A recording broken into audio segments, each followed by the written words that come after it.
Men om vi lämnar det här med att förutsäga framtiden lite grann och ber oss in i en real life.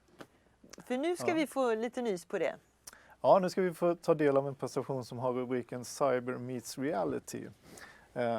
Och där kommer vi att få lära oss lite om hur den uppkopplade fabriken fungerar, vilken typ av data jobbar man med, hur kan man följa flöden in i en fabrik, hur kan man optimera, vad är en digital tvilling kanske man kommer in på och titta på det. Så där ser vi fram emot. Digital tvilling, det känns väldigt spaceat, men jag tror vi tittar på det istället och ser vad det handlar om. Varsågoda. I would like to begin this talk by casting the spotlight over an essential player for the development of Sweden, the manufacturing industry. Did you know that manufacturing in Sweden provides nearly 20% of the country's GDP? Sweden is considered an exporting country, and as such, manufacturing accounts for 70% of Sweden's exports. Manufacturing in Sweden has enormous implications to society. For example, if we add direct and indirect jobs, these total over 1 million in a country of only 10 million people. I have a trivia question for you.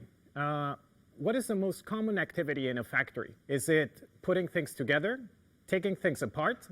You may be surprised to know that according to recent studies, nearly 95% of the activities in a factory are moving material. For example, parts, assembly, waste, packaging, spare parts, or brand new products. Therefore, engineers both in Sweden and abroad have come to realize that for a factory to remain competitive, it is crucial to move materials to the right place at the right time with the right quality and at the right cost. We traditionally call this logistics, and for a long time, manufacturing companies have relied on ingenuity and craft and experience to understand the way to move all that is required inside a factory. Yeah, as the market became international, not only domestic competitors, but also the competitors in other global markets were created. In addition to product quality, even economic, environmental, and social impacts must be considered for sustainable production development. Also, as customer requirements diversify, it is shifting from mass production of small items to the small quantity production of many kinds. To support this, we need a new solution. Digitalization has been proposed as a solution to these problems. Digitalization has changed a lot. Robots, drones, and automated systems has emerged, and the efficiency of production system is increasing now. Therefore, high productivity can be obtained with a low level of resources, and it is possible to respond to a variety of consumer requirements. But we also facing another problem. Yes, we have a COVID-19 now. A production line has stopped.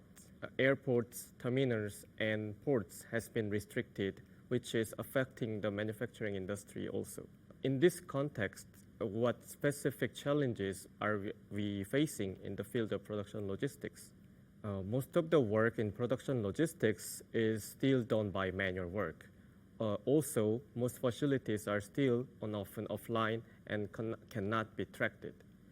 Due to the lack of connection with the production system, there are still many cases where decisions are made by experiences. In the field of production logistics, there is still a limit of the data that cannot be aggregated, and when making decisions, they are made based on experience rather than data.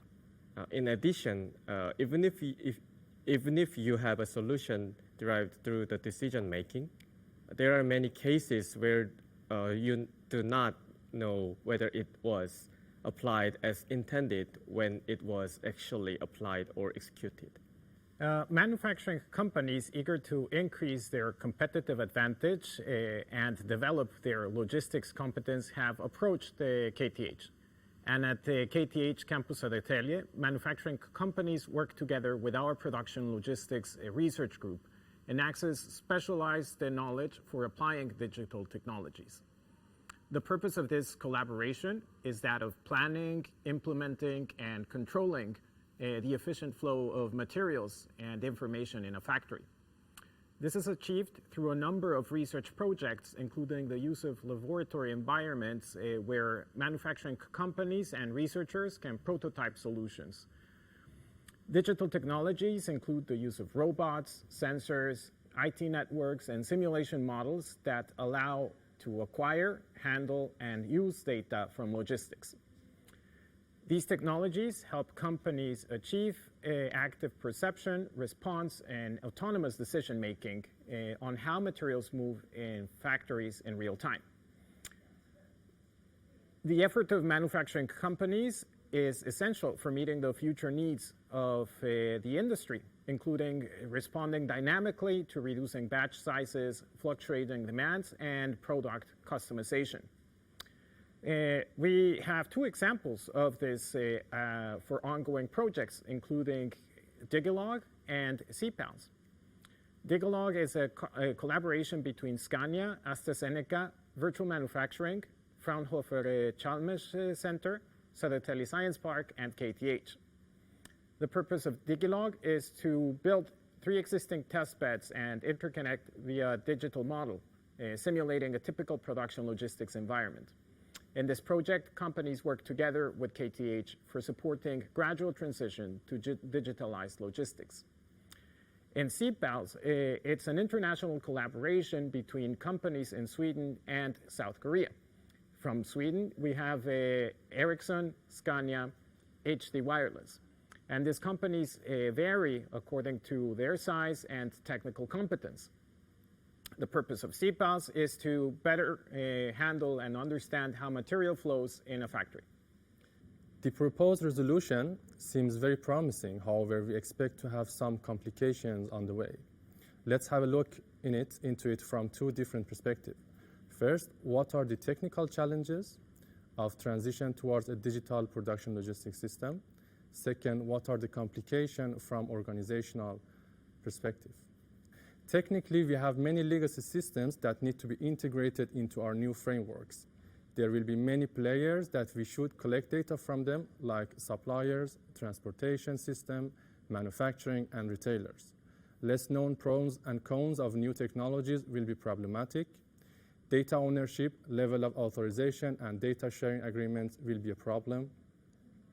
Data quality and data security will be a concern that need to be properly addressed. Assuring data availability on real time will be difficult due to infrastructure limitation. Analyzing big amount of data which has collected from different sources will be an issue because it can be time consuming, and assuring data quality for real-time feedback will be difficult. Bringing intelligence to a decision making won't be easy since production logistic environment is highly dynamic. From organizational perspective, perceived benefits of digitalization is still unclear for organizations. The use cases for data analytics are less known, as companies believe they have many data, but they don't know what to do with them. It is difficult to choose the right level of technology and right partner in this journey. Organizational structure are yet not ready, and many roles need to be redefined. Many competences need to be developed, and also the cost for initiation is often too high. Manufacturing companies have benefited from a CPALS project in a number of ways, including revealing the location of forklifts in real time, making better use of resources, helping engineers improve the scheduling of product deliveries. This project also contributes to improved sustainability by reducing the energy consumed and distance traveled by forklifts when delivering material in a factory. To achieve these benefits, manufacturing companies and KTH have worked together in different ways. For example, by understanding current needs and future expectations in logistics and replicating a real-life factory process in a laboratory environment at KTH. This has allowed us to test a number of ideas without disrupting production. Some of the perceived benefits include testing real-time location of forklifts, developing an algorithm to deliver products, and testing whether ideas produced in an improvement over existing practices. The results of this project have helped reduce the number of late deliveries, the total time for the delivery of products, and the distance traveled by forklifts in the factory. To overcome some of these issues and challenges, we needed to test some of the possibilities that we have. Let's have a look in one of the realized scenario at our KTH testbed in Södertälje. As you can see here, we have a kitting process where the AGV bring parts to the kitting station, which a collaborative robots do a kitting. Parts are have been picked by the robot one by one and been kitted. When the kitting process is finished, the AGV fetch the kitted boxes and deliver them to 2 different assembly stations. As you can see on the right side of the picture, we have the digital replication of what happened in reality, and on the left side you could see that the robot, how it detects the parts and how it picks the parts, how it sends the coordination to the robot to pick the parts. When the parts are fetched, 2 assemblers in their assembly station are waiting for the part, and when the parts are delivered to them, they can check with the AR solution that they have what sort of part it is and what type of assembly instruction they can expect from the AR solution. Would you like to find out more about how is it that we work together with the industry? Please visit our website. You can find us in KTH Production Logistics Research Group website. Thank you for watching us.